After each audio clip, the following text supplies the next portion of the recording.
Welcome semuanya.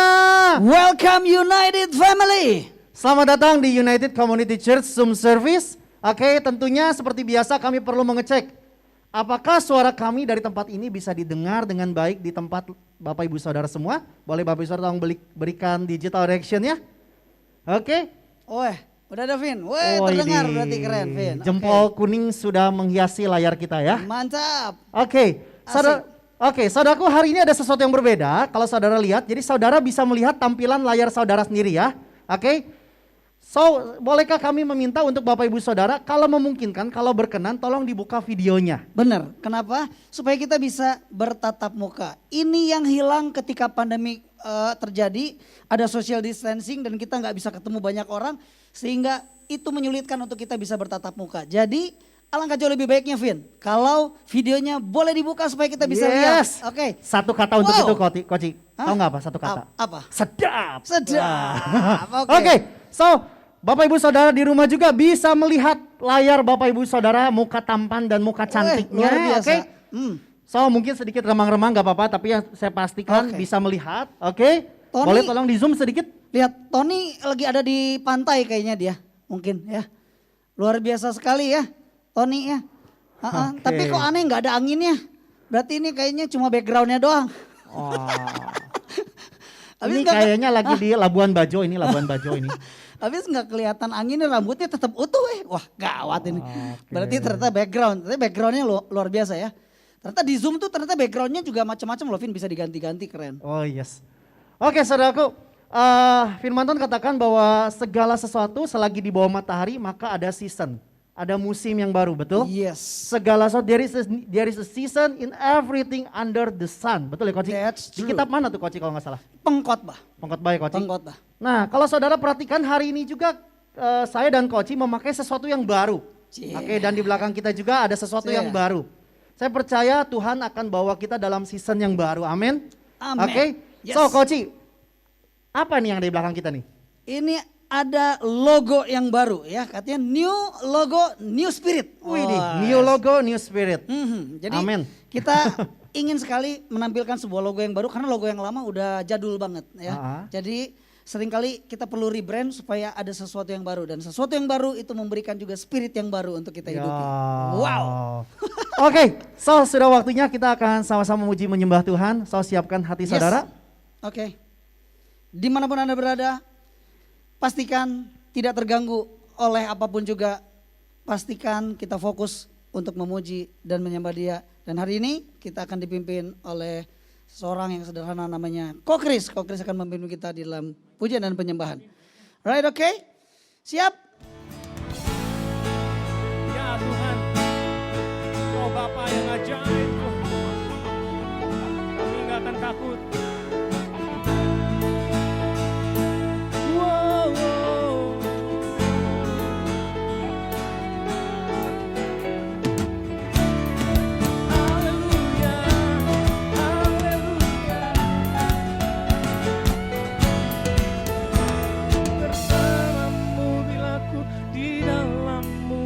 Kau di pihakku, siapa lawanku? Gak ada Tuhan di dalam dunia ini, tiada sepertimu. Takkan ku ragu untuk selamanya. Bila kau bersamamu, bila kau di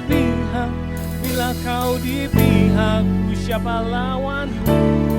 Di dalam dunia ini tiada sepertimu. Takkan ku takut untuk selalu. Ready? Bila ku bersama, bila kau di dalam, bila kau di pihak, siapa lawanku? Di dalam dunia ini tiada sepertimu. Takkan ku takut untuk selamanya. Bila ku bersamamu, di dalam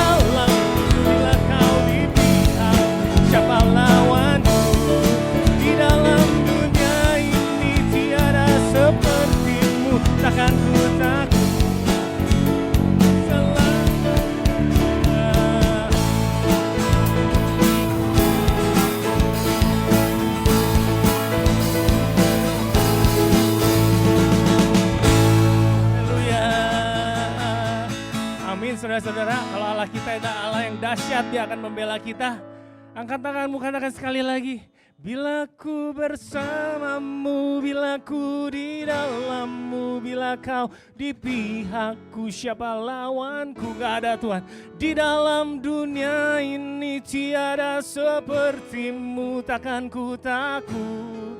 Untuk come on, semua yang di rumah nyatakan, bila ku bersamamu, bila kau di dalammu, bila kau di pihakku, siapa lawanku? Gak ada Tuhan. Di dalam dunia ini tiada sepertimu, takkan ku ragu takut untuk sekali lagi katakan, bila ku bersamamu, kau di dalamku, bila kau di pihakku, siapa lawanku? Di dalam dunia ini tiada sepertimu, takkan ku ragu Tuhan untuk selamanya. Bila ku bersamamu, di dalammu, bila kau di pihakku Tuhan. And there's nothing more that we're afraid of. Di dalam dunia ini Tuhan, tiada sepertimu Tuhan, takkan ku takut untuk selamanya. Biarkan Tuhan menjamah sekarang. Oh, bersamamu, di dalammu, di pihakmu, siapa lawanku Tuhan? Di dalam dunia ini sepertimu, takkan ku takut untuk selamanya.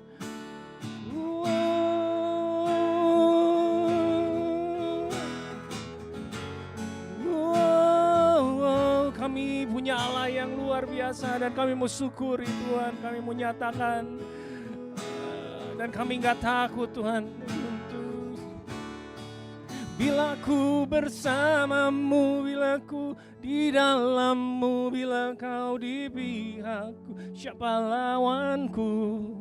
Di dalam dunia ini tiada sepertimu Tuhan, takkan ku takut untuk selamanya.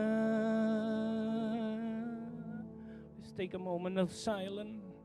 Saat engkau di dalam keraguan, engkau di ketakutan, remember that He is never forsake you.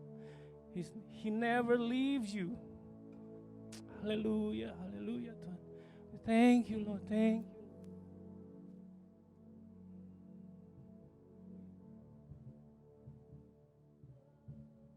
Haleluya Tuhan. Haleluya Tuhan. Jangan pernah sesali apa yang sudah terjadi. Jangan pernah sesali apa yang sudah kau alami di dalam hidup ini. Biar kita mengiring Yesus setiap hari sepanjang hidup kita. Melayani, mengasihi sepanjang hidup kita. Haleluya, haleluya Lord. Syukur, syukur Tuhan, syukur.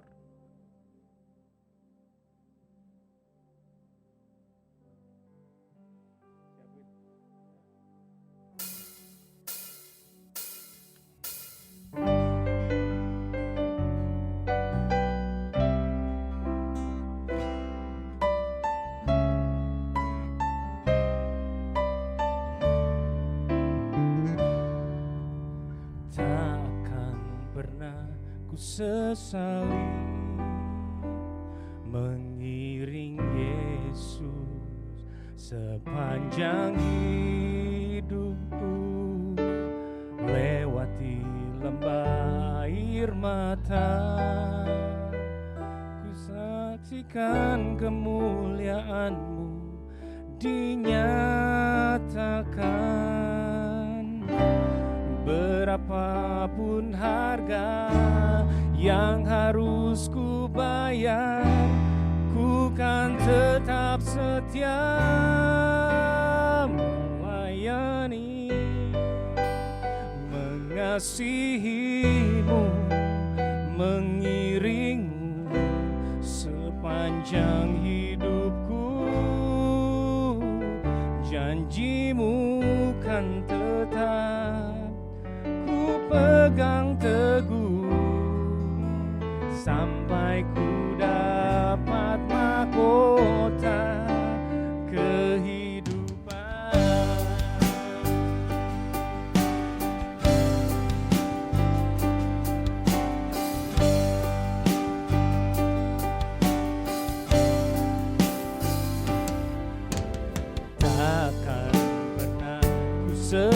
salib, mengiring Yesus sepanjang hidupku, lewati lembah air mata, saksikan kemuliaan-Mu, dinyatakan berapapun harga, berapapun harga yang harus ku bayar, ku kan tetap setia melayani, mengasihi-Mu, mengiring-Mu sepanjang hidupku. Janji-Mu kan tetap ku pegang teguh, sampai ku dapat mahkota kehidupan. Sekalipun tubuh dan batinku lenyap, Kau tetap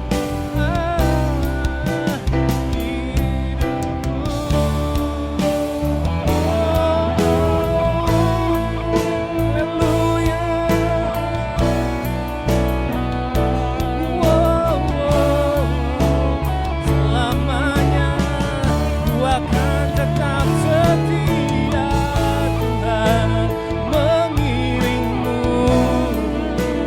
mengiring-Mu selalu. Ku kan tetap setia melayani-Mu, Tuhan. Haleluya.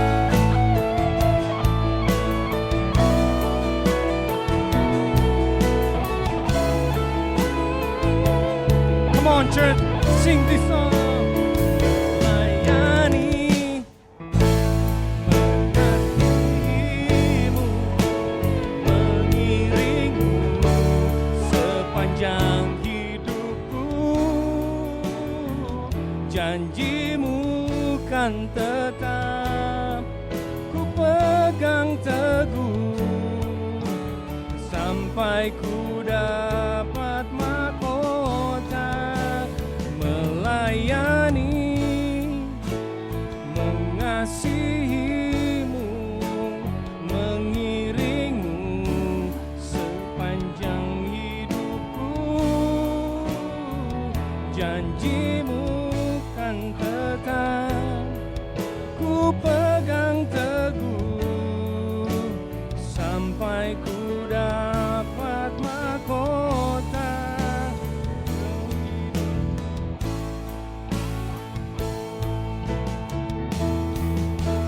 melayani,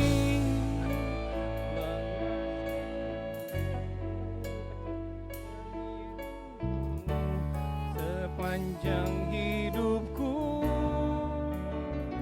Janji-Mu kan tetap ku pegang teguh, sampai ku dapat mahkota melayani. Come on, mengasihi-Mu, mengiring-Mu sepanjang hidupku.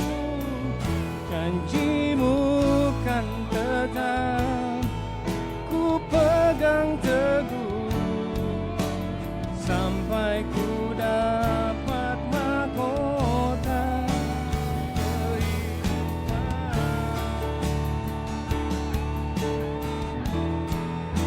Sembah Kau, mari kita sembah Dia.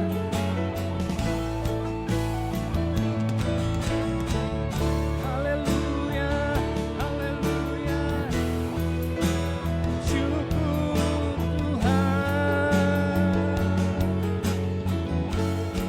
Sembah Dia, saudara-saudara. Sembah Dia, sembah Dia, ku menyembahmu,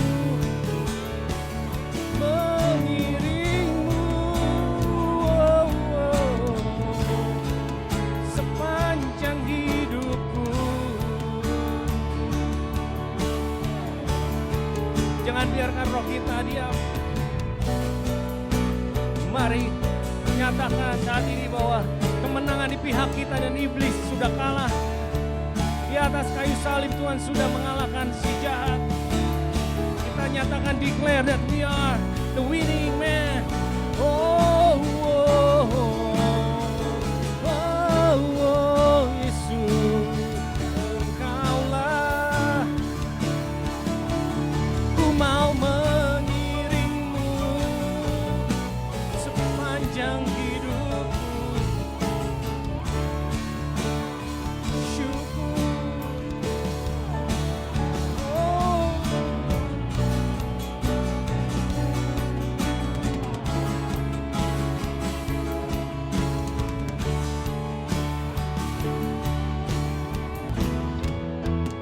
melayani,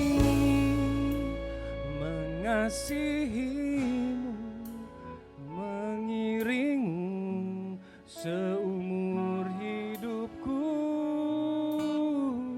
Janjimu kan tetap ku pegang teguh sampai ku dapat mahkota. Melayani, mengasihimu, mengiringmu panjang hidupku. Janjimu kan tetap ku pegang teguh sampai ku dapat mahkota.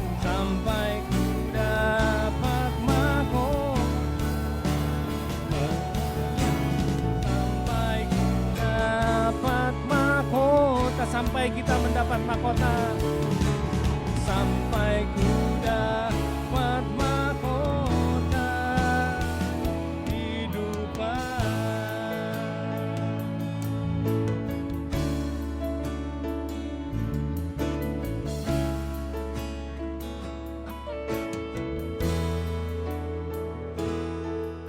Haleluya Yesus, syukur. Haleluya.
Janjimu yang tetap, Yes Lord.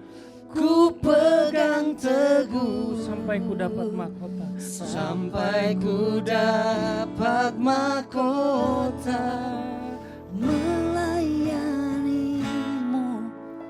mengasihimu, Mengasihimu Tuhan,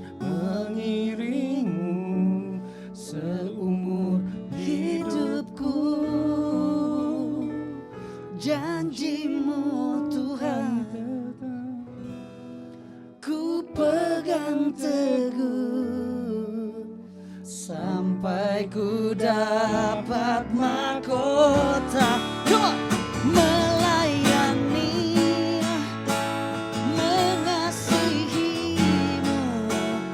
mengiringmu seumur hidupku. Janjimu kan ku pegang Ku teguh, pegang teguh sampai ku dapat mahkota. sampai ku dapat mahkota, sampai ku dapat mahkota.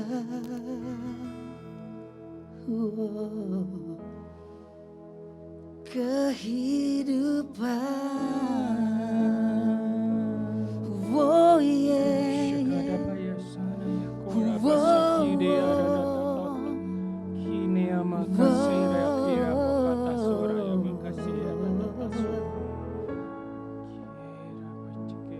glory to Kashikata Bakashikara.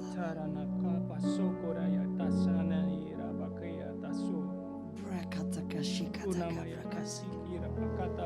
Gloria to Kashere Bahata Kabrakashikata. Sana ya kayo poka ya tarasida. Jesus, mengiringmu. Sihimu mengiringmu seumur hidupku Tuhan. Maukah bersama-sama kita mengambil komitmen? Apapun yang terjadi dalam hidupmu, apapun yang terjadi di dalam keluargamu, apapun yang terjadi di dalam bisnismu, maukah engkau bersama-sama mengambil komitmen? I want to follow you, Lord. I want to love you, Lord. I want to be with you. I want to be with you. I want to follow you wherever you go, even in the darkest night. Mungkin kita harus dibawa oleh Tuhan masuk di dalam lembah kekelaman. Mungkin kita harus masuk di dalam malam yang gelap. Bahkan mungkin tidak ada cahaya, tidak ada harapan sedikit pun. In your family, in your business, in your relationship. But trust me, the Lord said, come on church. Come on my people, trust me. Because I have a big plan for you. I have a big plan for your family. I have a big plan for your business. Yes, Tuhan Yesus. Come on. Come on, come to me, the Lord said, and follow me. Follow me, the Lord said. Follow me. Follow me. Obey. Belajar taat. Maybe you can understand in your situation right now.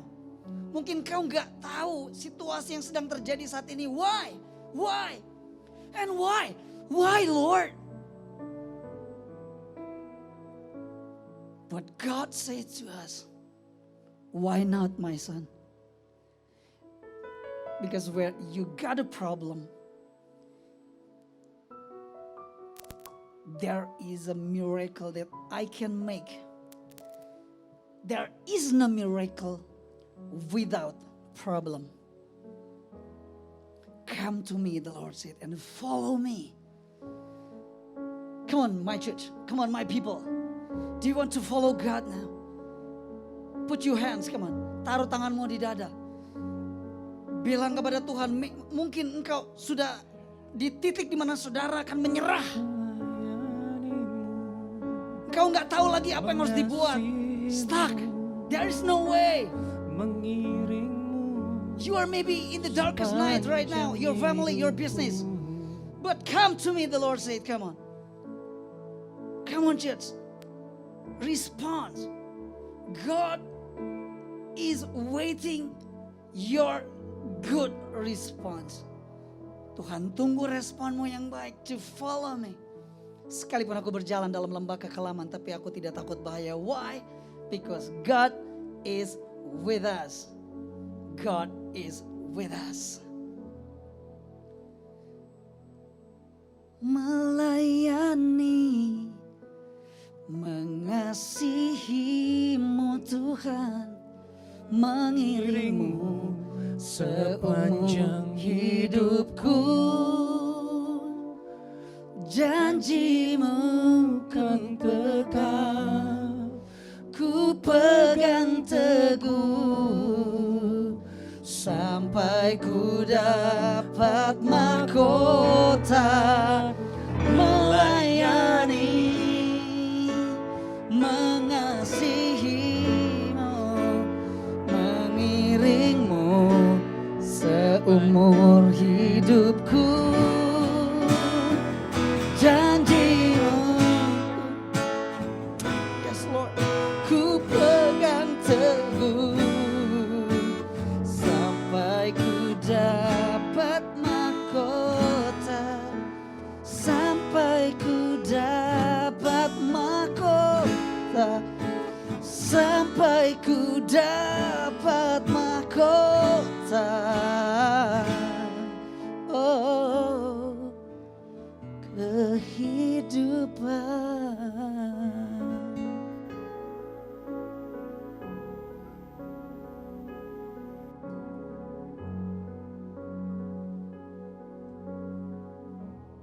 Sementara teduh sejenak, musik naikkan pujian yang mengiring. Wherever you are,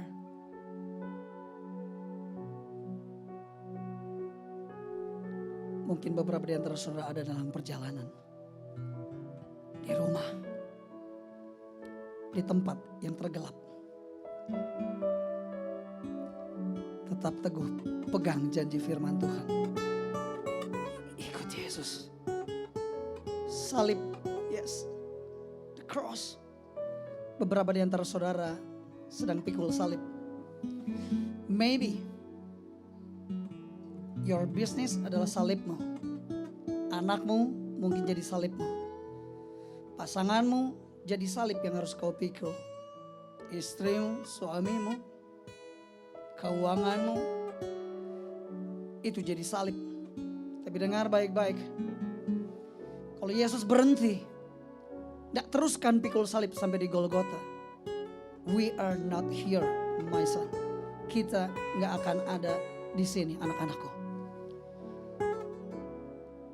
Yesus pikul salib sampai selesai. Mari ikuti Yesus, iring Yesus, mengasihi Yesus sampai hembusan nafas kita yang terakhir. Dia dapatkan kita. You are faithful, my son. Thank you, Lord. To God be the glory. To God be the glory forever. To God be the glory forever, Lord. Forever, Lord. Forever, Lord. Forever, Lord. Thank you, Jesus, for your presence. Kami percaya ada keluarga-keluarga yang disentuh, dijamah oleh Tuhan. Holy Spirit, you move not only in this place, in every place di mana semua member dari United Family sedang berada hari ini, di dalam nama Tuhan Yesus. We still in His presence. Thank you, Lord. To God be the glory forever. This is our praise, this is our worship. We love you. We love you. In the name of Jesus we pray, so everybody says amen. Amen. Oke. Guys, sebelum kita mendengarkan firman Tuhan dari seseorang yang luar biasa, saya mau mengajak setiap kita untuk memperhatikan beberapa pengumuman berikut ini. Yang pertama, saya akan welcome Vin, boleh temani kita Vin? Oke, saya mau welcome beberapa di antara saudara yang mungkin baru pertama kali. This is your first time to be here, to be in our family. So we welcome you, we need you. Come on together, kita sama-sama untuk bisa melayani Tuhan. Going to be a better person with our community. Oke, saya mau welcome. Terus yang berikutnya, Vin? Oke, kami mau ingatkan juga bagi Bapak Ibu Saudara bahwa Zoom United itu dimulai di open gate itu jam 9.50. Oh, 50 ya? Jam 9.50. 50, iya betul, 50. So kami sangat berharap Bapak Ibu Saudara bisa masuk sebelum jam 10. Jam 9.50 ya, antara jam 9.50 sampai jam 10, oke? That's right. Ya, Oke, jangan lupa kita terkoneksi dengan club. Why? Because club is very important. Club is like Komsel di beberapa church, oke? Dan apa itu singkatan dari apa? Club, cintai, lengkapi, utus, dan berdampak. Kita perlu komunitas kecil, karena di komunitas besar nggak bisa semuanya terselesaikan. Perlu komunitas kecil. So, come to the club, come to the cell group yang biasa kita kenal dengan nama cell group, di kita namanya club. Oke. kalau saudara rindu untuk mendapatkan informasi tentang klub, saudara bisa menghubungi ke call center di 0877 7.000? Oke, 7.000 Oke, 1353. 1353 dengan format saya rindu untuk klub. Oke, nanti akan ada seorang yang menghubungi Bapak Ibu Saudara. Dan buat Bapak Ibu Saudara yang punya masalah, punya problem, punya apapun kesulitan, dan Bapak Ibu Saudara perlu untuk didoakan, please jangan ragu ketika Bapak Ibu Saudara menerima dari call center, United Call Center, tinggal tulis aja, tolong doakan aku. Aku lagi pengen punya rumah baru. Cie, doain aja sama saudara dan kemudian kirim juga nanti di United Call Center kita akan as a leader kita akan bersama-sama membantu untuk mendoakan saudara. Oke. Yes, dan saya juga mau mengajak setiap Bapak Ibu Saudara untuk Bapak Ibu Saudara terkoneksi dengan sosial media kita. Oke, saudara bisa terkoneksi lewat Instagram dan lewat YouTube kita di @UCC_Bandung dan juga YouTube-nya juga sama @UCC_Bandung. Oke. Dan bagi Bapak Ibu Saudara yang ingin memberikan persembahan, sekali lagi in our church nggak ada persembahan yang dikolek. Jadi Bapak Ibu Saudara jadikan ini sebuah lifestyle. Tuhan sudah memberi banyak dalam hidup Bapak Ibu Saudara. So memberi bukan dipaksa, bukan karena diedarin kantong kolektor jadi mau nggak mau ngasih. No. Even kalau kita ibadah dalam onsite pun kita nggak mungkin akan mengkolek saudara, enggak. Tapi kita mau itu lahir dari hati saudara. Because I love you God. Kemudian saya punya berkat dan saya send my blessing untuk bisa menjadi memperluas kerajaan Tuhan di muka bumi ini termasuk di United Family. Dan Bapak Ibu Saudara bisa mentransfer ke nomor rekening 77706666168. Kemudian berikutnya Vin ada. Betul. Kita percaya untuk kita bisa memenangkan kota, memenangkan Indonesia bahkan. Kita nggak bisa bergerak sendirian Coach. Kita perlu berjejaring. Oke, seperti tadi saya katakan bahwa kalau kita memahami bahwa ada peran-peran seseorang yang memang Tuhan percayakan sesuatu. So hari ini ada sebuah pengumuman dari rekanan kita, dari jejaring kita. Betul. Mengenai sebuah acara yang saya percaya acara ini akan sangat memberkati kita semua. Kalau nggak salah acaranya buat pria ya Vin? Nah, saya nggak tahu pastinya Coach, tapi telah hadir bersama-sama kita perwakilan dari Men X. Coba boleh saya minta tolong Tony di pinch out Tony-nya. Boleh tolong co-host Tony Suryawan. Tolong di unmute. Tony, yes. Oke. Wih, Tony pakai backgroundnya berat Yes. Oke. Tony tadi lagi di Labuan Bajo, sekarang udah di Bandung ya. Oh, udah Bandung ya cepet banget. Oke. Ya Ton, silakan Ton, disampaikan Ton. Oke, thank you kesempatannya Coach Bro Calvin. Ya, jadi sudah ada tuh di layar ya. Nanti akan ada camp pemulihan pria sejati single. Jadi artinya ini buat teman-teman yang masih muda, umur 18 sampai 30 tahun. Nah, jadi mungkin saudara-saudara di sini ya mungkin bukan pada usia itu atau mungkin cewek tapi bisa memberitahukan teman-temannya, saudaranya, siapapun untuk terlibat di acara ini. Nah, kenapa? Gini, karena cowok itu, pria itu sumber. Kalau sumbernya benar, apa yang disumberinya pasti benar begitu ya. Jadi ya jadi nanti untuk teknis segala macam boleh tanya saya. Memang ada biaya 150.000 untuk kaos dan lain-lain, tapi jangan sampai biaya ini jadi hambatan ya. Berapapun saudara punya nggak apa-apa. Nah, isu apa aja sih yang akan dibahas? Tentunya isu-isu soal bagaimana menjadi pria yang maksimal, kemaksimalan seorang pria. Karena pria dipulihkan, keluarganya dipulihkan, kotanya dipulihkan, bangsanya dipulihkan. Thank you, Coach. Oke. Ton, tadi umurnya berapa, rentang usianya 18 sampai 30 tahun ya? 18 sampai 30 tahun dan ini online, perdana online. Jadi ini Jumat Sabtu. Oke. Kalau ada yang tertarik harus hubungi siapa nih Ton? Boleh langsung hubungi saya ya. Atau ya saya langsung aja deh. Iya. Oke. Nah, Ton, tolong kamu tuliskan nomor handphonemu, kira-kira gitulah ya. Di kolom chat itu ya. Supaya kalau ada minat langsung bisa nge-save number, oke? Yes. Khusus buat Jemaat United yang ingin ikutan acara ini, saya sih mensuggest banget supaya boleh menjadi pria sejati ya, bukan udah tua baru jadi pria sejati, enggak, justru dari muda, Vin. Nah, kalau ada yang mau ikut, tapi terbentur biaya, saya bapaknya United saya akan carikan. Pokoknya biaya jangan jadi masalah. Betul Om Tony? Oke, so waktu kita bersinergi, saya percaya kota Bandung bahkan Indonesia lebih cepat dimenangkan, saudara. Amin. Yes. Oke. So, saudara, ada sebuah pepatah katakan begini, if we don't pay attention, maybe in the next we have to pay something else. Oke, saudara, kita masih dalam situasi pandemi. Oke, jangan pernah anggap enteng situasi pandemi ini. Oke, saya tidak membesarkan COVID, namun sebagai warga kita perlu menjaga protokol kesehatan kita dengan baik. Oke, kami mau ingatkan untuk saudara tetap seperti ada di layar Bapak Ibu Saudara, tetap memakai masker, menjaga jarak, mencuci tangan. Oke, so ketika saudara terapkan ini, saya percaya ketika kita lakukan bagian kita, maka anugerah Tuhan pun akan menyertai kita. So kita akan sama-sama baca Visi United sebelum nanti kita mendengarkan Visinya firman. nanti aja deh terakhir. Oke, silakan Coach. Kita akan bersama-sama berdoa sebelum kita mendengarkan firman Tuhan. Lord Jesus, thank you so much. Kami mau menjadi gereja yang bukan hanya mementingkan diri kami sendiri, nyaman, praise and worship, enak, firman Tuhan keren, musik keren, semuanya keren. Tapi kita lupa bahwa kita punya hati untuk kota kami. Ini sedikit yang kami bisa kerjakan. Campaign futsal shoes ini boleh berjalan dengan baik, berkati Bapak. Dan kami berdoa ada beberapa di antara kami mungkin yang punya sepatu futsal yang bekas, tapi masih layak pakai. Kami berdoa supaya itu bisa meaningful buat mereka. Sebentar kami mau dengar firman Tuhan. Mari Tuhan bicara buat kami. Koan sudah dipersiapkan, kami percaya ada message khusus buat kami. To be a stronger family. Kami berdoa, kami menyerahkan waktu sebentar dalam tangan-Mu. Kami mau dengar firman Tuhan dan mau menjadi pelaku firman. Di dalam nama-Mu kami berdoa mengucap syukur. Semua yang percaya sama-sama katakan amin. Koan, oke, Koan udah bersama-sama dengan kita. Boleh Koan? Sudah bisa dikeluarkan, sorry. Oke, semuanya bisa mendengar suaranya Koan. Boleh kasih digital reaction? Sudah. Memastikan? Bisa ya? Yes. Yes. Suara saya terdengar jelas? Bagus. Yes. Ya, katanya Koan lagi ada di Pekalongan, benar ya? Oke. Oh, Iya. lagi ada di Pekalongan. Sedang melayani komunitas Iya, Pekalongan. makanya kenapa pengumumannya di depan supaya begitu selesai nanti Koan nggak usah nunggu langsung cabut karena mau pelayanan lagi katanya. Oke, Koan. Oke, silakan. Wow. Silakan Koan, your time. Oke. Hari ini hari yang unik karena jam 9.30 tadi saya melayani gereja di Taiwan lewat Zoom juga.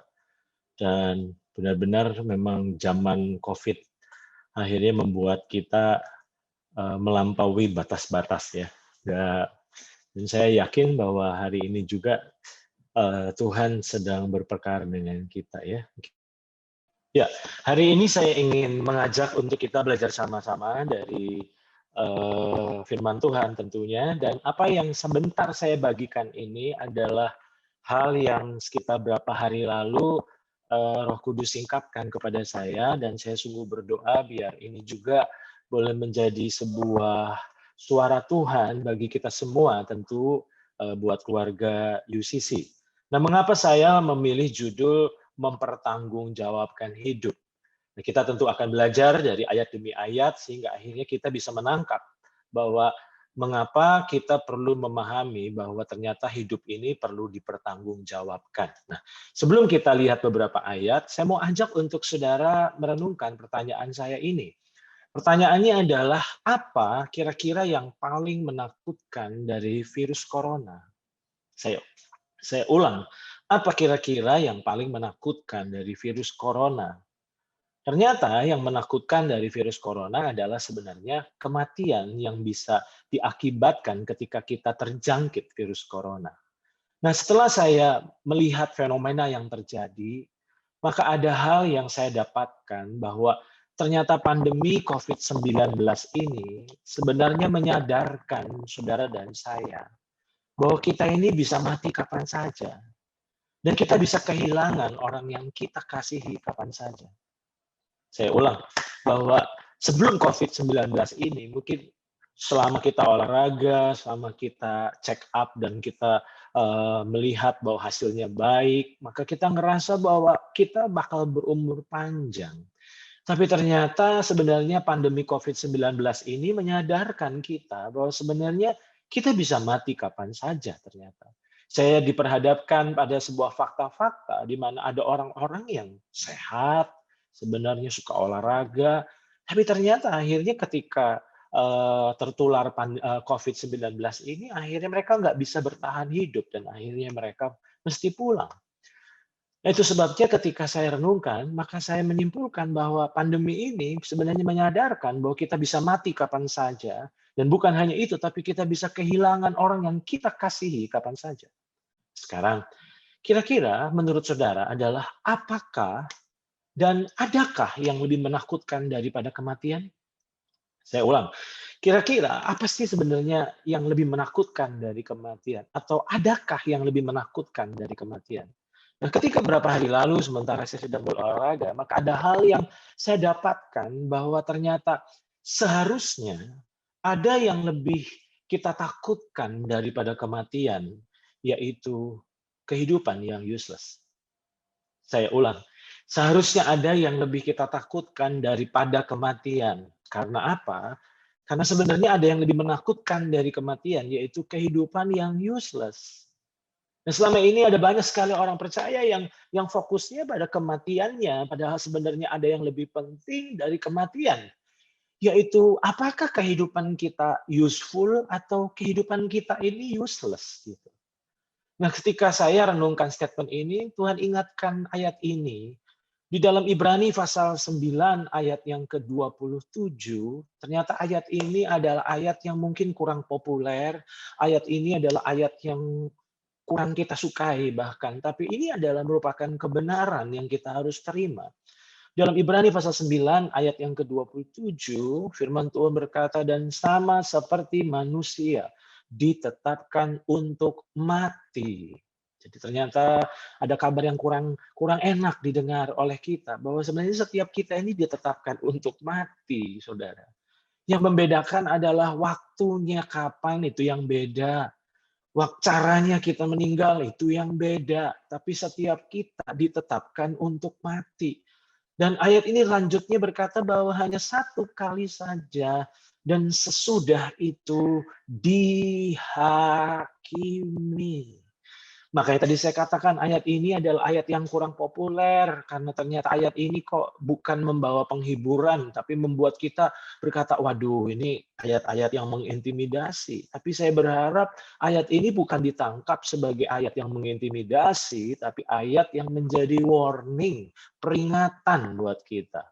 Nah, ketika saya membaca ayat ini, saya tertarik dengan kata dihakimi. Apa yang dimaksud dihakimi? Karena ada banyak orang-orang percaya berkata, kita nggak akan dihakimi, kita kan sudah terima Yesus, jadi kita nggak bakal dihakimi. Tapi ada ayat-ayat yang berbicara bahwa ternyata itu kita akan dihakimi loh, saudara. Makanya, coba lihat ini, saudara. Penghakiman orang tidak percaya adalah pengadilan menentukan keselamatan mereka. Saya ulang ya, penghakiman bagi orang yang tidak percaya kepada Yesus, tidak menerima Yesus, tidak menjadikan Yesus sebagai Tuhan, adalah pengadilan yang menentukan keselamatan. Tapi penghakiman orang percaya adalah bukan menentukan keselamatan, tapi mempertanggungjawabkan keselamatan.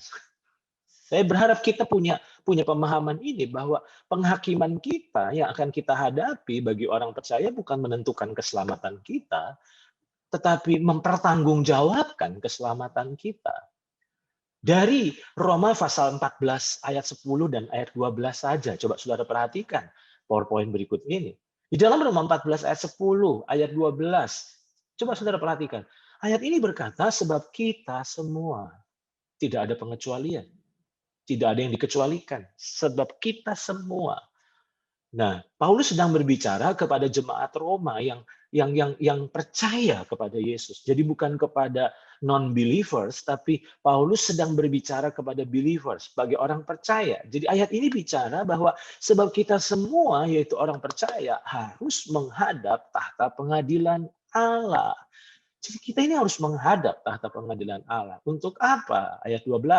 Demikian setiap orang di antara kita akan memberi pertanggungjawaban tentang. Oke, saya lanjut. Maaf tadi, ini saya tidak tahu sinyal di sini. Tapi kembali dalam 2 Korintus pasal 5 ayat 10, saya ulang, 2 Korintus 5 ayat 10, firman Tuhan katakan bahwa sebab kita semua harus menghadap tahta pengadilan Kristus supaya setiap orang memperoleh apa yang patut diterimanya sesuai dengan yang dilakukannya dalam hidupnya ini, baik ataupun jahat. Nah, ketika saya renungkan 2 ayat ini saja, kembali menyadarkan kita bahwa satu saat kita harus mempertanggungjawabkan kehidupan kita. Sekarang coba lihat PowerPoint berikut ini ya, saudara. PowerPoint berikut ini, bahwa ternyata keputusan kita menerima Yesus itu menentukan tempat kita di kekekalan. Kita sudah diajar toh, oh nanti kalau kita nggak percaya Yesus kita di neraka, kalau kita percaya Yesus kita di sorga. Makanya kita harus paham bahwa memang keputusan kita menerima Yesus menentukan tempat kita. Tapi apa yang kita lakukan setelah menerima Yesus akan menentukan kualitas kita di kekekalan. Bedakan loh saudara. Kualitas kita di kekekalan itu perlu kita pikirkan. Bukan hanya tempat saja, tapi bagaimana nanti keadaan saya. Kualitas diri saya. Dan itu dibangun bukan cuma sebatas mempercayai Yesus, tapi menjadikan Yesus sebagai Tuhan dalam keseharian kita. Nah, keputusan kita menerima Yesus menentukan kehidupan kita di kekekalan. Kehidupan atau kematian. Makanya saya katakan keputusan kita menerima Yesus akan menentukan kehidupan kita di kekekalan. Tapi apa yang kita lakukan setelah menerima Yesus akan menentukan upah. Perhatikan kata upah. Upah kita di kekekalan. Nah, hal yang menyedihkan saya adalah banyak orang percaya sangat tidak takut mati. Saya jumpain orang-orang percaya yang berkata, kalau saya mati hari ini saya nggak takut. Kenapa nggak takut? Oh, karena saya sudah menerima Yesus, saya jadi punya jaminan keselamatan. Oh, saya setuju, saya bersyukur untuk itu. Tapi sadarkah saudara, banyak orang percaya sangat tidak takut mati karena jaminan keselamatan mereka di kekekalan. Tapi lupa menyadari dan menghidupi tujuan Tuhan, Sang Pemberi hidup di kekinian. Perhatikan ini. Kita seringkali lupa menyadari dan menghidupi tujuan Tuhan, Sang Pemberi hidup kita, 14-19. Tentu saudara sering membaca atau mendengar perumpamaan ini di mana ada seorang tuan yang memiliki 3 hamba dan mempercayakan masing-masing talenta. Ada yang 5, ada yang 2, ada yang 1. Kita sangat. Oke. Saya ulang, maafkan saya. Saya tertarik dengan ayat 19 bahwa ternyata lama sesudah itu pulanglah tuan hamba-hamba itu lalu mengadakan perhitungan dengan mereka. Selama ini kita selalu fokus kepada Tuhan mempercayakan talenta kepada kita. Setiap kita dipercayakan talenta, yang membedakan adalah jumlah dari talenta yang dipercayakan Tuhan. Tapi yang sama dari kita adalah kepercayaan itu harus dipertanggungjawabkan satu kali. Makanya jangan pernah merasa tidak dipercaya apa-apa, karena setiap saudara sebenarnya dipercayakan talenta. Yang membedakan adalah jumlah dari talentanya. Dan masalahnya adalah yuk kita harus bertanggung jawab bahwa ternyata talenta yang Tuhan berikan itu nggak boleh kita simpan, tapi harus kita jalankan di mana akhirnya berlipat-lipat. Nah, sekarang coba lihat saudara, PowerPoint berikut ini. Tuhan menyelamatkan kita bukan sebatas dari neraka. Karena selama ini kita selalu berpikir bahwa Tuhan menyelamatkan kita dari neraka. Tapi sadarkah saudara bahwa Tuhan menyelamatkan kita bukan sebatas dari neraka, tapi dari useless life. Perhatikan 1 Petrus pasal yang pertama ayat 18. Sebab kamu tahu bahwa kamu telah ditebus dari cara hidupmu yang sia-sia. Saya tertarik dengan kata cara hidupmu yang sia-sia. Sia-sia yang dimaksud sia-sia buat Tuhan atau sia-sia buat kita? Tentu sia-sia buat pemilik hidup kita, yaitu Tuhan. Nah, ternyata setelah saya bandingkan dalam terjemahan bahasa Inggris Amplified Bible, kata ditebus dari cara hidupmu yang sia-sia diterjemahkan bahwa kita ini ditebus dari cara hidup Anda yang tidak berguna. Tidak berguna, atau secara spiritual tidak produktif. Saya tertarik dengan kata secara spiritual tidak produktif. Saudara boleh saja secara kasat mata saudara adalah orang yang produktif. Saudara benar-benar bukan orang malas. Saudara adalah orang-orang yang kerja dan bekerja keras di mana saudara produktif, mengumpulkan banyak kekayaan, mencapai keberhasilan yang luar biasa. Tapi pertanyaan saya adalah bukan itu. Pertanyaan saya adalah bahwa apakah secara spiritual kita juga produktif? Terima kasih kalau secara sekuler kita mungkin produktif, luar biasa berhasil. Bersyukur untuk itu. Tapi jangan pernah lupa bahwa kita pun juga harus produktif secara spiritual. Nah, sekarang waktu saya persiapkan materi ini, saya jadi ingat tentang perumpamaan ini yang Tuhan Yesus sampaikan dalam Lukas 16 ayat yang ke-21. Saya bacakan dengan cepat bagi saudara. Kemudian Yesus mengatakan kepada mereka satu perumpamaan, katanya, ada seorang kaya, tanahnya berlimpah-limpah hasilnya. Berarti dengan kata lain, dari kacamata dunia, orang ini adalah orang yang berhasil, orang yang sangat sukses. Mengapa saya katakan sukses banget, sukses sekali? Lihat ayat 17-nya. Ia bertanya dalam hatinya, apa yang harus aku perbuat? Dia bingung. Bingungnya beda sama bingungnya kita. Kalau bingungnya banyakan kita, bingung karena kekurangan. Tapi orang ini bingungnya karena kelimpahan. Gitu. Terlalu melimpah sampai dia bingung. Ini nyimpen di mana? Coba saudara perhatikan. Berarti ini orang ini sukses, produktif secara lahiriah, luar biasa. Nah, perhatikan ini. Sebab aku tidak mempunyai tempat di mana aku dapat menyimpan hasil tanahku. Perhatikan ya. Lalu katanya, inilah yang akan aku perbuat. Aku akan merombak lumbung-lumbungku dan aku akan mendirikan yang lebih besar. Dan aku akan menyimpan di dalamnya segala gandum dan barang-barangku. Sesudah itu aku akan berkata kepada jiwaku. Nah, ini karena dia sukses, makanya dia merasa tenang. Jiwaku, ada padamu banyak barang. Terus tertimbun untuk bertahun-tahun lamanya. Wow, melimpah banget. Selanjutnya, beristirahatlah, makanlah, minumlah, bersenang-senanglah. Tetapi firman Allah kepadanya, perhatikan ya, hai engkau orang bodoh. Dari kacamata dunia, ini pasti bukan orang bodoh.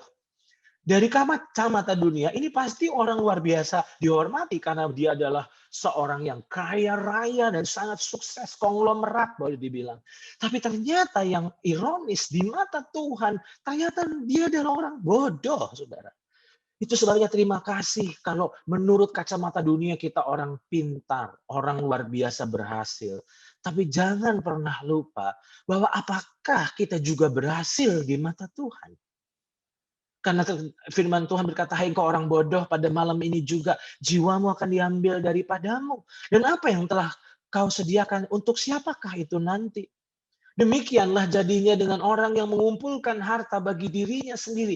Jadi ini orang ini selfish. Orang ini cuma mikirin diri sendiri. Hidup bagi diri sendiri. Dan suksesnya minta ampun. Tapi ternyata di mata Tuhan, ini orang gagal. Ini orang-orang bodoh. Jikalau ia tidak kaya di hadapan Allah. Jadi, apa pelajaran penting yang perlu kita renungkan? Bahwa Tuhan menyelamatkan kita bukan sebatas dari neraka, tapi dari useless life.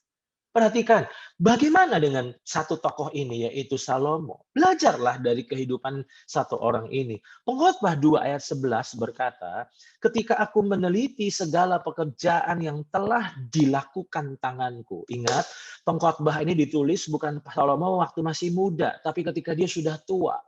Jadi ada banyak prestasi yang dia sudah perjuangkan selama ini. Dia akhirnya mengevaluasi semua pencapaian-pencapaiannya. Dia bilang begini, ketika aku meneliti segala pekerjaan yang telah dilakukan tanganku, dan segala usaha yang telah kulakukan untuk itu dengan jerih payah, lihatlah. Jadi dia mulai mengevaluasi. Segala sesuatu adalah kesia-siaan. Dan usaha menjaring angin. Memang tidak ada keuntungan di bawah matahari. Tolong UCC dengar kalimat saya. Kalau saya yang ngomong ayat ini jangan percaya. Kenapa? Karena saya tidak sesukses Salomo. Salomo itu orang yang paling sukses yang pernah hidup. Di mana dia sukses, kayanya minta ampun, hikmatnya luar biasa. Bukan hanya itu, stok istrinya 700, gundiknya 300, ada 1000 wanita dalam hidupnya, di mana dia itu nggak ada yang nggak bisa dimilikinya dalam hidupnya. Dan dia sudah berada di puncak kehidupannya. Dan ketika dia berada di puncak kehidupannya dan dia mulai mengevaluasi semuanya, akhirnya dia sadar bahwa ternyata semua itu adalah kesia-siaan. Peringatan buat kita semua. Kita sedang berjuang untuk mencapai prestasi-prestasi Salomo. Tapi padahal Salomo yang sudah mencapai prestasi itu sadar bahwa ternyata itu sia-sia. Kenapa kita kerja keras? Kenapa kita banting tulang? Kenapa kita bangun pagi-pagi dan rela putar otak? Demi apa? Oke, sorry saudara. Saat saya mempersiapkan materi ini, saya teringat akan sebuah tulisan dari seorang yang bernama Erwin Lutzer, berjudul Pahala Kekal Anda. Dia berkata seperti ini, air mata di surga. Itu judul babnya, air mata di surga. Dan dia menjelaskan, di banyak umat percaya, air mata dan surga tidak dapat berdampingan. Seperti perang dan damai, terang dan gelap, sehat dan sakit, semua ini tidak mungkin berdiri bersama. Tetapi saya percaya bahwa ada alasan-alasan baik mengapa akan ada air mata di sorga. Apabila kita merenungkan bagaimana kita hidup untuk Kristus yang menebus kita dengan harga yang begitu tinggi, maka kemungkinan kita akan meratap di sisi lain gerbang sorga. Air mata kita akan merupakan air mata penyesalan dan malu, air mata duka yang mendalam karena telah hidup untuk diri sendiri dan bukan untuk Dia yang mengasihi kita, yang telah melepaskan kita dari dosa kita dengan darahnya. Itu bisa kita lihat dalam Wahyu pasal pertama ayat yang kelima.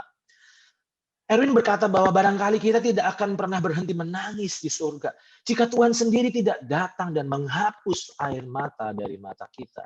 Itu saudara bisa temukan dalam Wahyu pasal 21 ayat 4.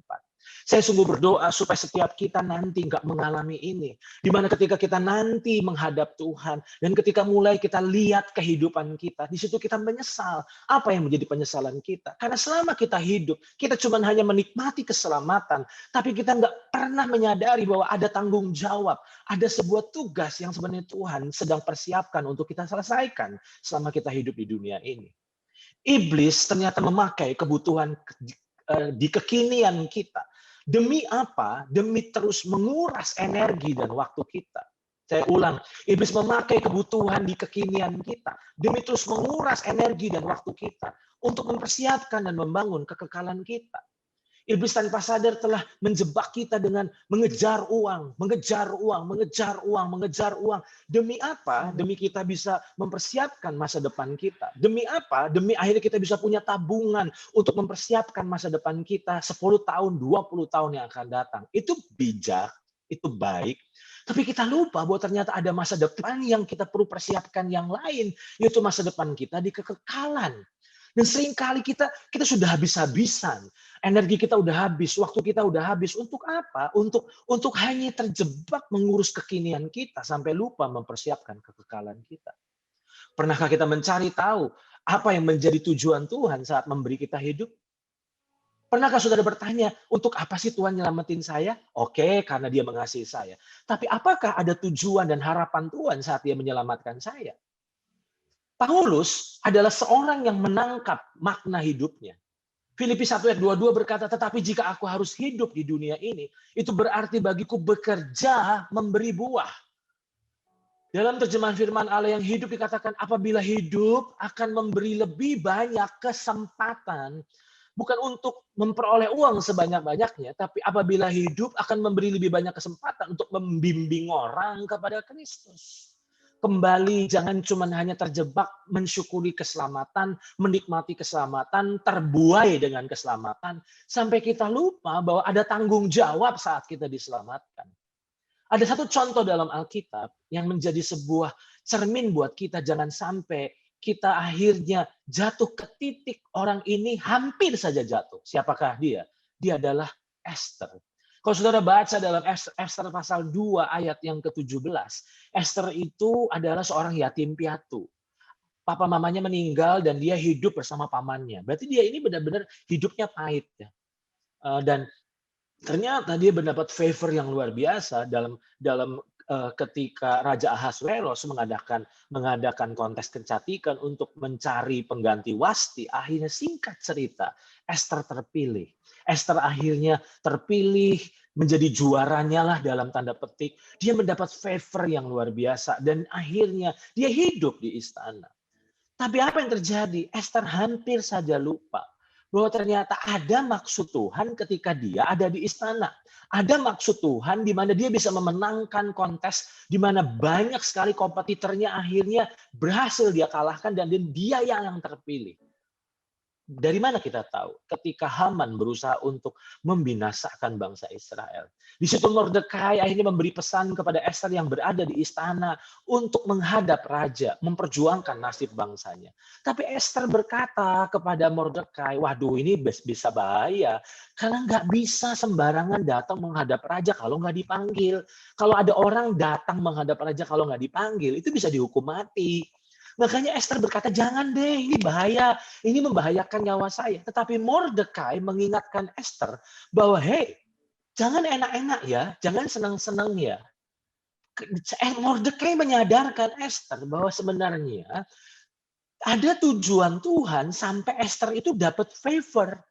Bahwa ternyata keberadaan dia di istana itu bukan demi kesenangannya, tapi demi ada kepentingan Tuhan yang Esther harus kerjakan selama di sana.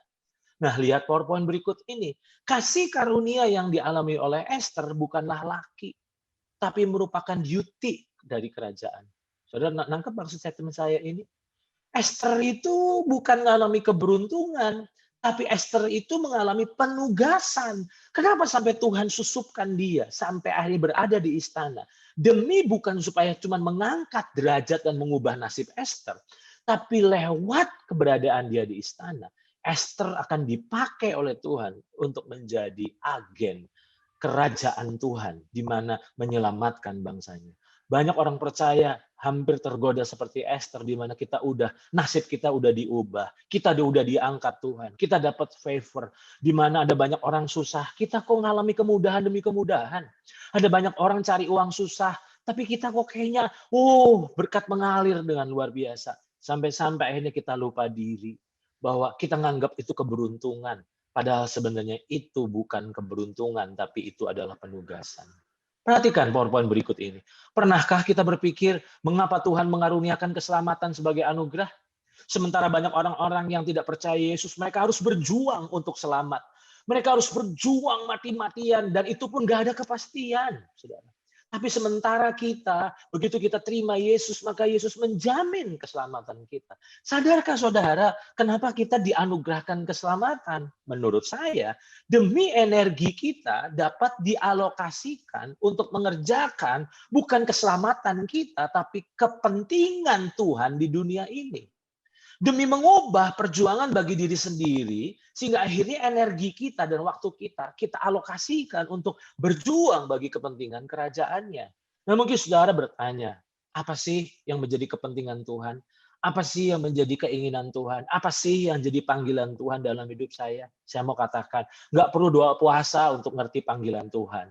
Karena ternyata saudara bisa temukan itu dalam Matius 28 ayat 19 yang berkata, karena itu pergilah, jadikanlah semua bangsa muridku. Berarti dengan kata lain sebenarnya Tuhan menempatkan kita di dunia, panggilan kita adalah memuridkan bangsa-bangsa.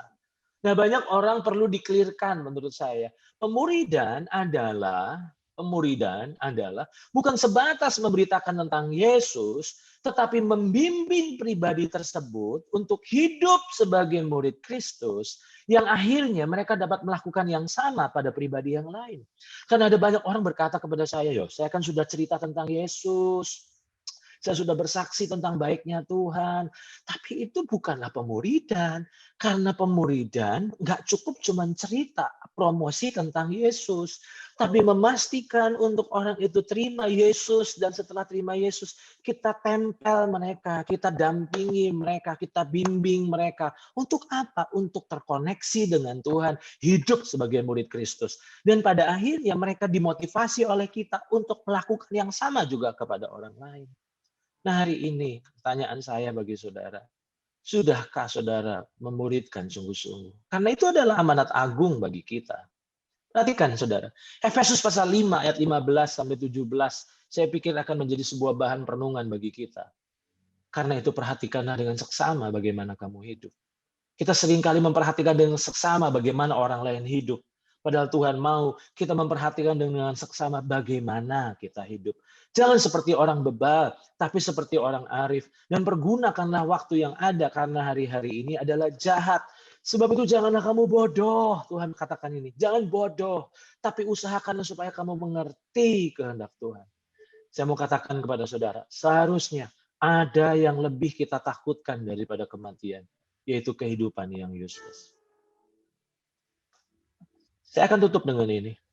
Jika kita melihat dalam Yohanes 17 ayat 12, kira-kira apa sih isi laporan pertanggungjawaban Yesus kepada Bapa? Karena Injil Yohanes pasal 17 itu menulis tentang pertanggungjawaban Yesus kepada Bapa di akhir-akhir hidupnya. Perhatikan ini. Dalam ayat 12 ini yang mengganggu saya. Apakah itu? Selama aku bersama mereka. Siapa mereka di sini? Aku memelihara mereka dalam namamu. Siapa mereka di sini? Yaitu namamu yang telah engkau berikan kepadaku. Aku telah menjaga mereka. Siapa mereka di sini? Saya penasaran dengan kata mereka. Perhatikan, aku telah menjaga mereka dan tidak ada seorang pun dari mereka. Lagi-lagi mereka yang binasa selain daripada yang telah ditentukan untuk binasa. Nah, kita baru tahu nih, oh mereka yang dimaksud adalah 12 muridnya. Jadi, saudara, Yesus itu memberi sebuah pelajaran penting bagi kita. Isi laporannya bukan berapa banyak orang mati yang sudah dibangkitkan, berapa banyak mujizat yang sudah dilakukan, berapa banyak orang yang sudah diberinya makan, tapi laporannya adalah murid-murid yang Bapa percayakan untuk dia muridkan. Perhatikan ini, saudara. Selain menyelamatkan manusia, menurut saya misi utama kedua Yesus bukan menjawab kebutuhan orang banyak, tapi memuridkan 12 muridnya. Saya mau tutup dengan ini. Satu kali Tuhan izinkan saya berjumpa dengan seseorang yang curhat kepada saya dan dia berkata begini, "Kok, saya ini hati nurani saya itu terganggu dan terusik. Karena saya sebenarnya rindu untuk ibadah onsite. Ibadah online tuh kok kayaknya ada yang keganggu ya," dia bilang. Lalu saya bilang, "Oh ya udah dong, kalau kamu terganggu, ya kamu datang cari gereja yang ada ibadah." Gitu. Karena kalau gerejamu masih online ya nggak apa-apa, tapi kalau kamu keganggu gitu, dan coba cari ibadah yang akan ada kan gereja-gereja yang kecil mungkin dan sudah punya tempat sendiri, di mana mereka udah melakukan ibadah dengan menerapkan protokol kesehatan. Saya bilang, "Ya sudah, nggak apa-apa gitu, ibadah aja." Gitu. Dan akhirnya setelah saya selesai berbincang-bincang, tiba-tiba Roh Kudus menyadarkan saya. Apa yang menyadarkan saya? Banyak orang kalau nggak ibadah hari Minggu, hati nuraninya itu terganggu dan terusik. Tapi pertanyaannya adalah kenapa kalau kita tidak memuridkan kok hati nurani kita nggak keganggu ya? Kalau kita nggak ibadah hari Minggu, kita keganggu banget tuh. Tapi yang heran, udah bertahun-tahun jadi murid Kristus, udah bertahun-tahun nikmati keselamatan, tapi kita nggak pernah resah tuh kalau kita belum memuridkan orang. Itu sebabnya hari ini saya mau katakan kepada saudara, seharusnya ada yang lebih kita takutkan kepada kematian, yaitu kehidupan yang useless bagi kepentingan kerajaan. Doa saya, UCC adalah orang-orang yang bukan orang-orang yang useless bagi kerajaan, tapi orang-orang yang useful bagi kerajaan. Mari maknai hidupku, maknai keselamatan yang kau sudah nikmati dari Tuhan, dan mulai muridkan bangsa-bangsa, muridkan orang-orang di dunia keseharian kita, bimbing mereka, dan disitulah kau akan lihat hidupmu benar-benar memenuhi amanatnya agungnya Tuhan. Tuhan memberkati UCC, dan biar tahun ini menjadi tahun di mana kita serius memuridkan bangsa-bangsa. Tuhan memberkati kita semua, dan saya serahkan waktu selanjutnya kepada Kak Oci.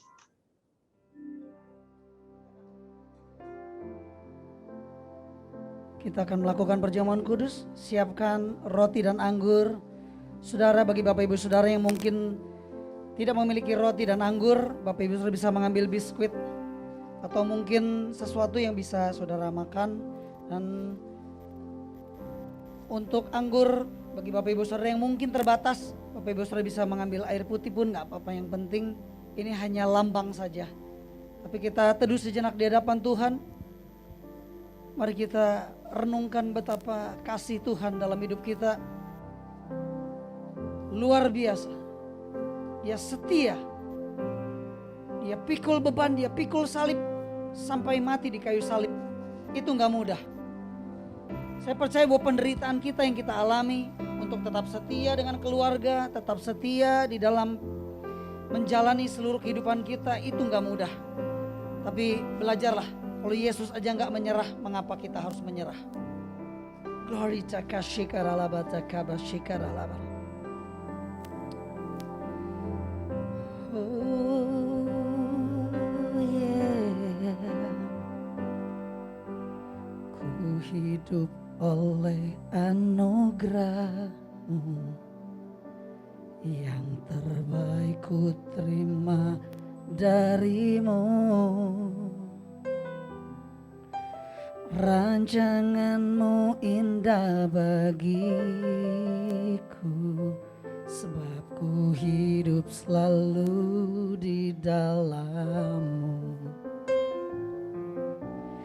Tiada pernah ku ragukan bukti kasih dan karya salib-Mu. Kau telah mati gantikan hidupku, sebab itu ku selalu bersyukur. Wow, kasih-Mu memulihkan hidupku, kuasa-Mu membangkitkan rohku. Darah-Mu telah tercurah bagiku, pengorbanan-Mu sempurna. Mari naikkan pujian ini. Ku hidup oleh anugerah-Mu, yang terbaik ku terima dari-Mu Tuhan. Rancangan-Mu indah bagiku, sebab ku hidup selalu di dalam-Mu. Tiada pernah ku ragukan bukti kasih dan karya salib-Mu. Kau telah mati gantikan hidupku, sebab itu ku selalu bersyukur.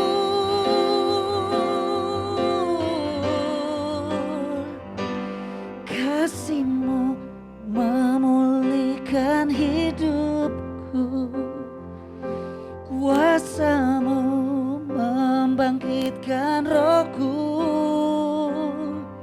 Darah-Mu telah tercurah bagiku, pengorbanan-Mu sempurna. Oh, kasih-Mu memulihkan hidupku, kuasa-Mu membangkitkan rohku. Darah-Mu tercurah bagiku, pengorbanan-Mu sempurna. Oh, kasih-Mu memulihkan hidupku, kuasa-Mu membangkitkan rohku. Darah-Mu telah tercurah bagiku, pengorbanan-Mu sempurna.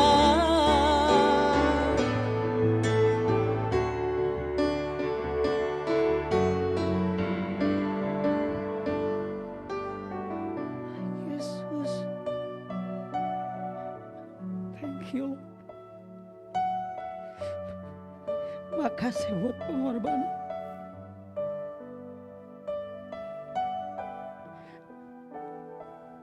Kami tuh kayak penjahat yang ada di sebelah kiri dan sebelah kanan Yesus, gak layak Tuhan. Tapi Engkau melayakkan kami. mungkin dengan kacamata kami sebagai manusia. Siapa? Kita ini siapa? Even kekayaanmu aja gak mungkin bisa lebih dari apa yang telah Tuhan korbankan. Jangan sombong. Jangan merasa bahwa engkau punya segala. One day percayalah, engkau akan ada di satu titik di mana engkau gak bisa bilang apa-apa dan engkau cuma bilang, Tuhan, aku perlu engkau. I need you, Lord.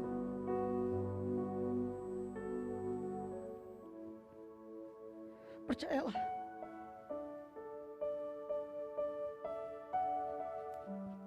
Thank you. Thank you, Lord. Makasih Tuhan. Darah tubuhmu terkoyak. Dimanapun kau berada, angkat rotimu. Biarkan musik mengalun. Kau renungkan. Jesus. Malam itu Yesus mengambil roti.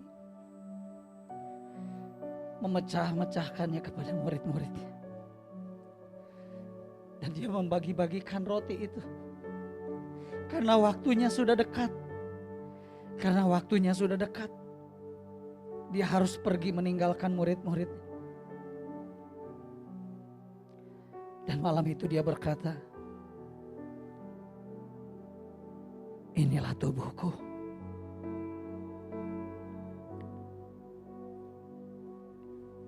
Inilah tubuhku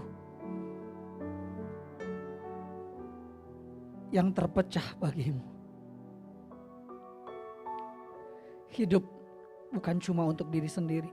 Maukah saudara jadi hidup yang terpecah buat orang lain? Terpecah buat suamimu, terpecah buat istrimu, terpecah buat anak-anakmu, terpecah buat orang tuamu. Terpecah buat orang-orang yang menyakitimu, terpecah buat orang-orang yang menipu di bisnismu. Do you want to do it like Jesus? He did it. Dia melakukannya. Buat penjahat, buat orang-orang yang seharusnya pikul salib. Dia lakukan itu. Dan firman-Nya berkata, dosamu sudah diampuni. Mari kita nikmati dengan percaya.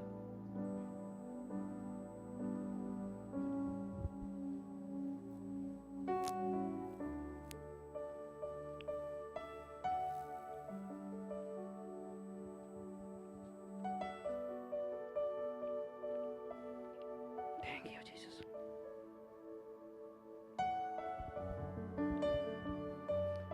Dan malam itu juga Yesus mengambil cawan.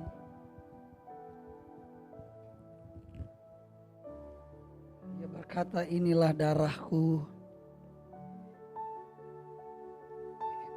yang tercurah untuk pengampunan dosamu. Sekalipun dosamu merah, sekalipun dosamu menghitam, tapi Tuhan katakan, aku akan memutihkannya seperti salju. Because of my blood. Ada 1000 alasan, bahkan mungkin lebih dari itu untuk Yesus berhenti ketika pikul salib menuju ke Golgota.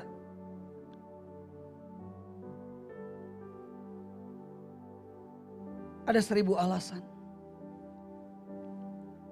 Tapi kalah oleh sebuah tekad untuk meneruskan sampai selesai. Dan dia katakan sudah selesai. Dosamu sudah selesai. Sakitmu sudah selesai. Hutangmu sudah selesai. Aku yang membereskan. Inilah darahku yang tercurah untuk pengampunan dosa. Mari kita minum dengan percaya.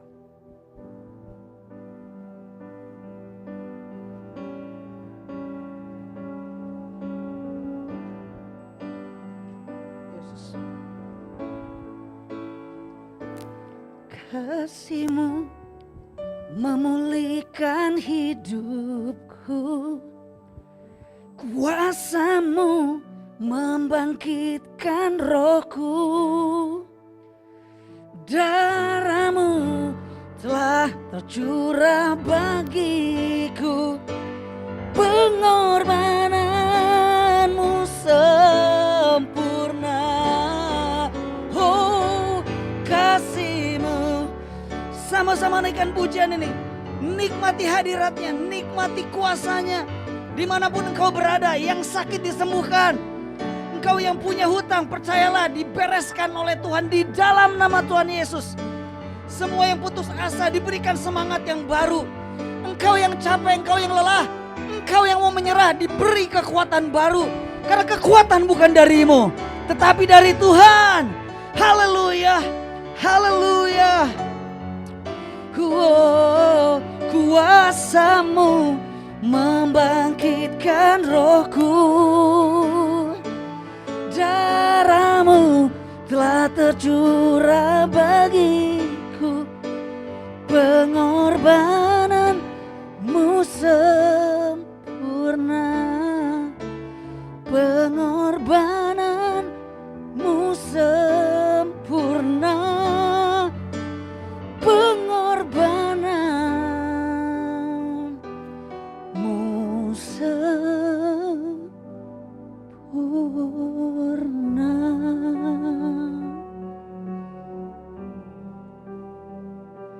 Oh yeah, yeah. Whoa, oh yeah, yeah. Yes, Jesus. Whoa,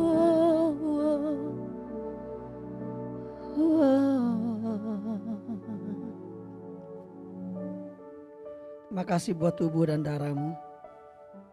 Kami meneladanimu.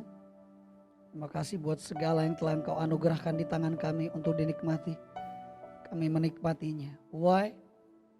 Because you love us.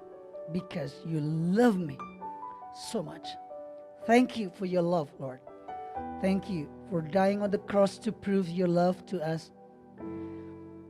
Thank you. Thank you.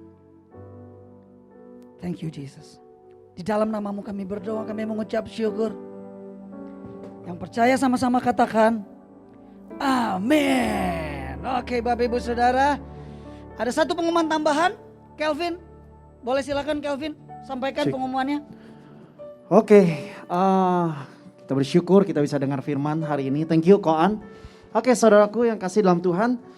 Tentunya ada beberapa di antara saudara, tentunya semestinya semua telah mendapatkan sebuah pesan penting, sebuah broadcast message dari UCC Call Center mengenai survei form. Oke, saya mewakili tim pastoral, mau minta tolong kepada Bapak Ibu Saudara, memastikan Bapak Ibu Saudara mengisi form yang telah diberikan, tidak akan sampai 1 menit saudara, tidak akan sampai 1 menit, karena ini akan berkaitan dengan beberapa keputusan besar yang perlu diambil oleh elder dengan pastoral.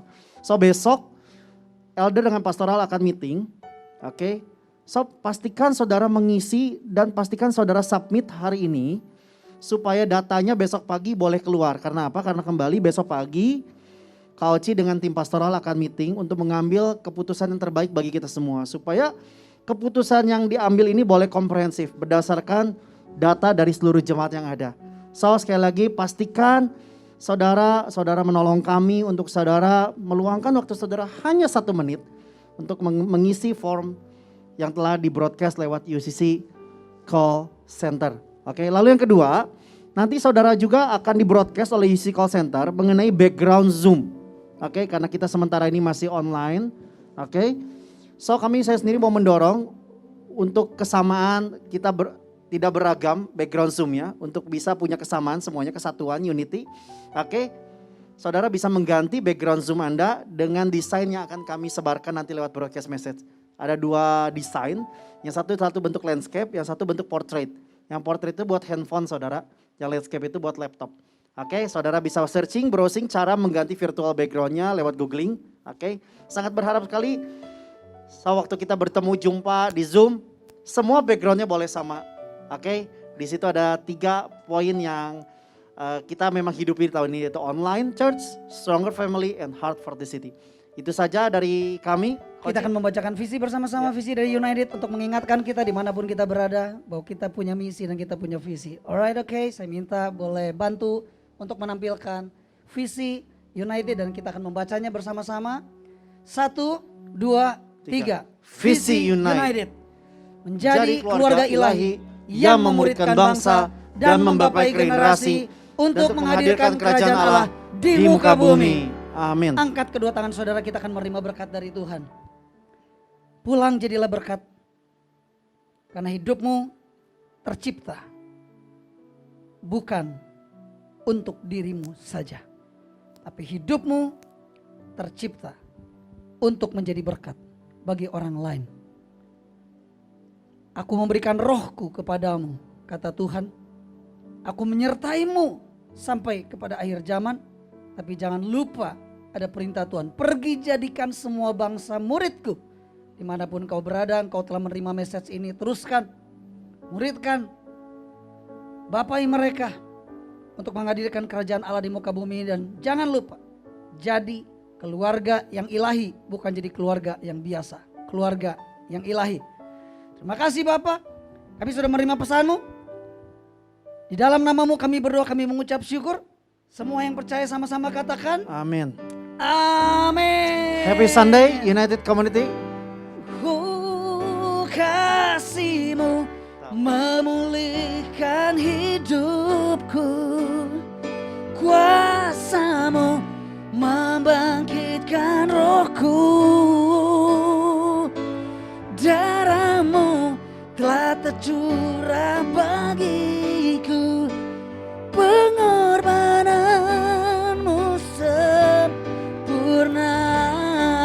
Oh, kasih-Mu memulihkan hidupku, kuasa-Mu membangkitkan rohku, darah-Mu telah tercurah bagiku, Musa pengorbanan-Mu sempurna, pengorbanan-Mu sempurna.